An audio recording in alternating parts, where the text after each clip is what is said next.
नमस्कार मेरे प्यारे बच्चों, आपका चैनल में स्वागत है। और आज हम आपके लिए क्या लेकर आए हैं? वसंत भाग 2 कक्षा 7 का पाठ 4 कठपुतली। कठपुतली क्या होता है?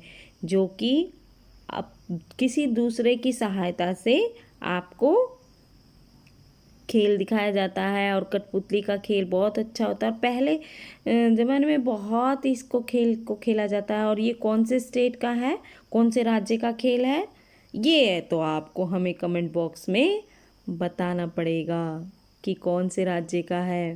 ठीक है, बता तो हम सकते हैं, बट ये आपके लिए प्रश्न है। चलिए, तो कठपुतली क्या है, कठपुतली के बारे में क्या है इस कविता में, तो ये हम थोड़ा सा आपको बता देते हैं। जो कठपुतली है वो आज़ाद होना चाहती है। क्यों? क्योंकि वो धागों से अलग होकर के अपना घूमना चाहती है, फिरना चाहती है। वो धागों में बंधी हुई नहीं रहे। वो अपनी स्वतंत्रता की चुनौतियों को लेकर के बड़ी परेशान है। उसके सामने जो है वो बहुत सी चुनौतियां हैं जो कि उसे पार करनी है। क्योंकि वो धागों में बंधी हुई पराधीन है। मतलब पराधीन का मतलब क्या है? दूसरे के अधीन होना। उसे दूसरे के इशारे पर नाचने में दुख होता है। दुख से बाहर निकलने के लिए वो एक कठपुतली जो है, उनमें से जितनी कठपुतली होती है वो विद्रोह कर देती है। विद्रोह मतलब बगावत। आपने देखा ना, हमारे देश में पहले जो है अंग्रेजों का राज था, तो अपने देश को आज़ाद कराने के लिए हमारे पूर्वजों ने कितनी कुर्बानियाँ दी हैं।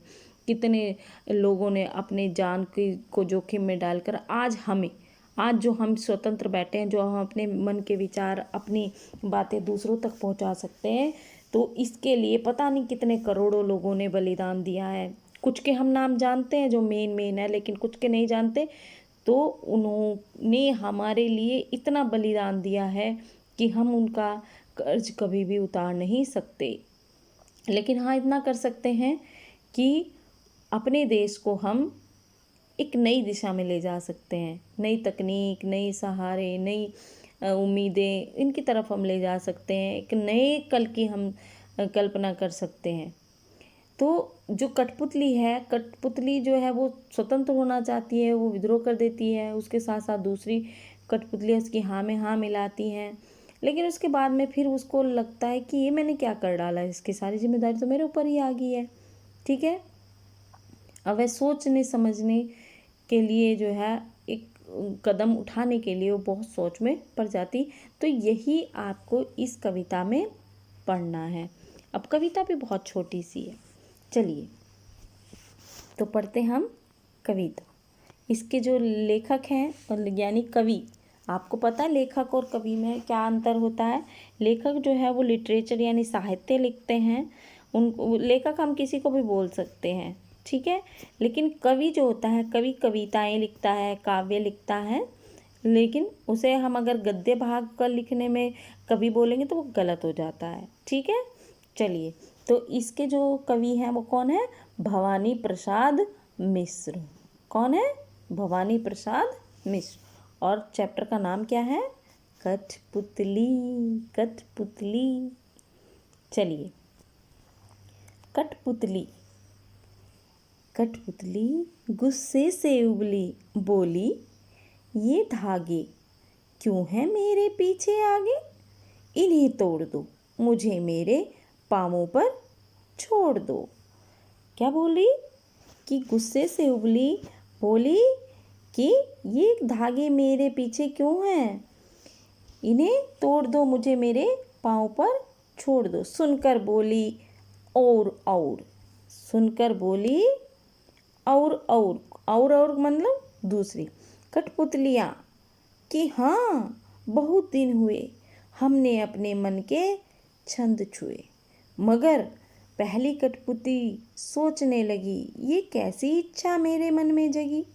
ये कैसी इच्छा मेरे मन में जगी? अब चलिए इसका अर्थ जान लेते हैं। अब इसका अर्थ क्या है? जो कठपुतली है वो गुस्से से उबल गई। उबलना मतलब गुस्सा आ रहा है उसको, बहुत ज़्यादा गुस्सा आ रहा है, उबल रही है। और वो सोच रही है, क्या सोच रही है? कि ये धागे क्यों हैं मेरे पीछे आगे। देखिए, आपको धागे का मतलब क्या है यहाँ पे, ये देखिए, ये यहाँ पर कठपुतली दिखाई दे रही है ना आपको, और ये धागे हैं। कौन से धागे? ये धागे। तो हमेशा कठपुतली है धागों के सहारे से नचाई जाती है, ठीक है। तो वो बोल रही है कि ये धागे मेरे पीछे आगे क्यों हैं, इन्हें तोड़ दो, मेरे पाँवों पर छोड़ दो। यानी कि मैं अपने पाँव पर खड़ी होना चाहती हूँ, मैं इन बंधनों से आज़ाद होना चाहती हूँ, मुझे ये धागे नहीं चाहिए, मैं इन धागों को तोड़ना चाहती हूँ कि इन्हें तोड़ दो और मुझे मेरे पाँव पर छोड़ दो, कि ये धागे जो हैं ये तोड़ दो और मुझे मेरे हाल पर छोड़ दो। सुनकर बोली और उस कठपुतली की बात सुन करके जो दूसरी कठपुतलियां हैं वो क्या बोली कि हाँ, बहुत दिन हुए हमें अपने मन के छंद छू। यानी कि हम हमेशा दूसरों की ही इच्छा से ही हम काम करते हैं, और दूसरे अगर हमें नचाएंगे तो हम नाचेंगे, दूसरे हमें बैठाएंगे तो हम बैठ जाएंगे। हम सारे काम जो है दूसरे की इच्छा से करते हैं, हमने अपने मन के छंद कभी छुए नहीं। इच्छा, छंद का मतलब यहाँ पे क्या है? इच्छा, ठीक है। इच्छा या अभिलाषा, ठीक है। अभिलाषा भी हम बोल सकते हैं, अभिलाषा, ठीक। तो वो बोल रही हैं, बाकी कठपुतलियाँ इसके हाँ में हाँ मिला रही है कि हाँ, हमें तो बहुत दिन हो गए, हमने अपने छंद यानी अपनी इच्छाएं, अपनी अभिलाषाएं कभी पूरी नहीं की। हम तो जैसे कोई दूसरा करता है हम उसी के साथ साथ करते रहते हैं, वही हमें नचाता है और हम नाचते रहते हैं, ठीक है। मगर यहाँ पे क्या आया? मगर। अब मगर क्यों? पहली कठपुतली सोचने लगी। जब इतनी बात दूसरी कठपुतलियों ने बोली तो पहली कठपुतली क्या बोली? सोचने लगी, ये कैसी इच्छा मेरे मन में जगी। वो सोच रही है कि अब ये क्या होगा, अब कैसे होगा, कैसे करेंगे सब, और ये कैसी स्वतंत्र होने की इच्छा मेरे मन में जगी है, और मुझे इसे पूरा कैसे करना है। ये सारी बातें जो हैं वो क्या करने लगी? सोचने लगी, और अपनी नई जो कल्पना उसके मन में आई है, जो बात उसके मन में आई है, उसे अंजाम देने के लिए सोचने लगी कि अब मुझे क्या क्या करना है। बहुत सुंदर सी कविता है, छोटी सी कविता है, ठीक है। चलिए अब हम इसका ये देखिए, ये पूरी की पूरी जो है ये यहाँ पे कठपुतली आपको दिखाई दे रही है। ये देखिए पूरे धागों से, अब वो इन्हीं धागों से आज़ाद होना चाह रही थी। तो चलिए अब हम आगे चलते हैं। यहाँ पे कविता से ये प्रश्न है, ठीक है। कविता से ये प्रश्न है, ये प्रश्न आप हमें बताएंगे कि ये करने हैं या नहीं करने हैं। जो भी आपको अगर आपको लगता है कि ये प्रश्न आपको करने ज़रूरी हैं तो आप हमें कमेंट बॉक्स में लिख करके बता दीजिएगा, तो हम आपको प्रश्नों के उत्तर भी प्रोवाइड कर देंगे। लेकिन आप इसके जो प्रश्नों के उत्तर हैं वो खुद भी दे सकते हैं आराम से। जैसे कठपुतली को गुस्सा क्यों आया, कठपुतली को अपने पाँवों पर खड़ी होने की इच्छा है लेकिन वह क्यों नहीं खड़ी होती, पहली कठपुतली की बात दूसरी कठपुतलियों को क्यों अच्छी लगी, अब पहली कठपुतली ने स्वयं कहा कि ये धागे क्यों हैं मेरे पीछे आगे, इन्हें तोड़ दो, मुझे मेरे पाँव पर छोड़ दो, तो फिर वह चिंतित क्यों हुई कि ये कैसी इच्छा मेरे मन में जगी। नीचे दिए गए वाक्यों की सहायता से, तो क्यों क्यों जगी थी उसके मन में वो, क्योंकि अब उसे उसके आगे का कार्य करना था।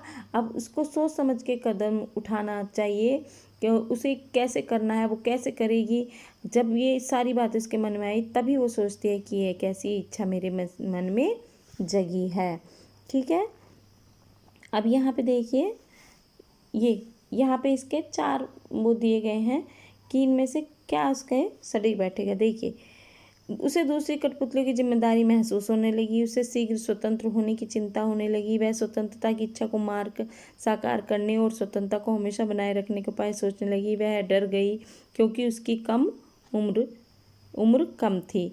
तो नीचे दिए गए वाक्यों की सहायता से अपने विचार व्यक्त कीजिए। थे अभी यहाँ पे जो ये चारों दिए गए हैं इनकी सहायता से आपको ये करना है, ठीक है।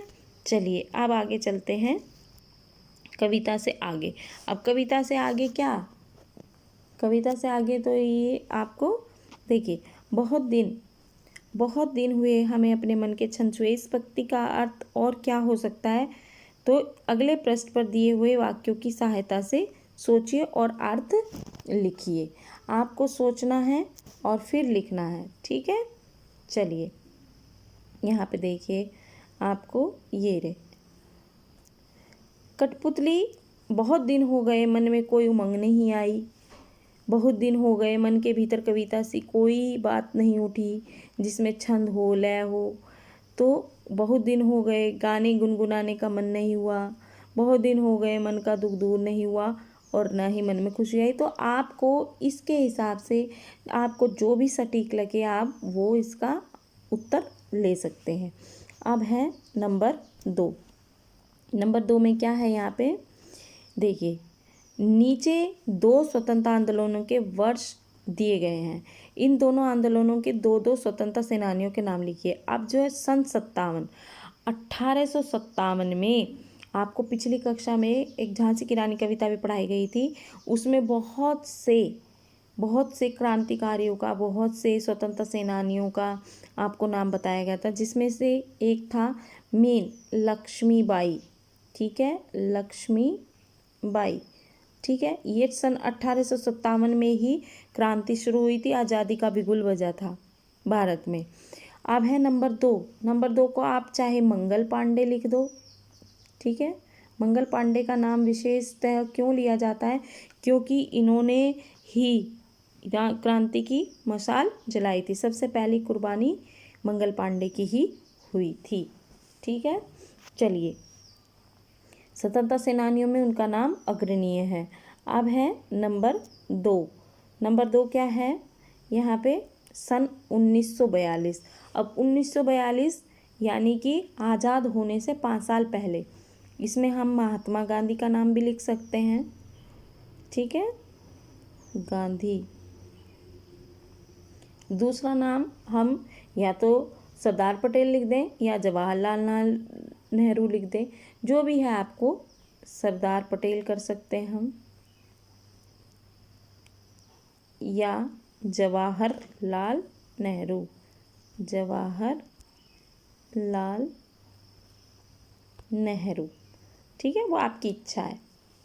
क्लियर। चलिए अब आगे चलते हैं। अब आता है आपका अनुमान और कल्पना। स्वतंत्रता होने की लड़ाई कठपुतलियाँ कैसे लड़ी होंगी। अब हम कल्पना कर रहे हैं, इमेजिनेशन।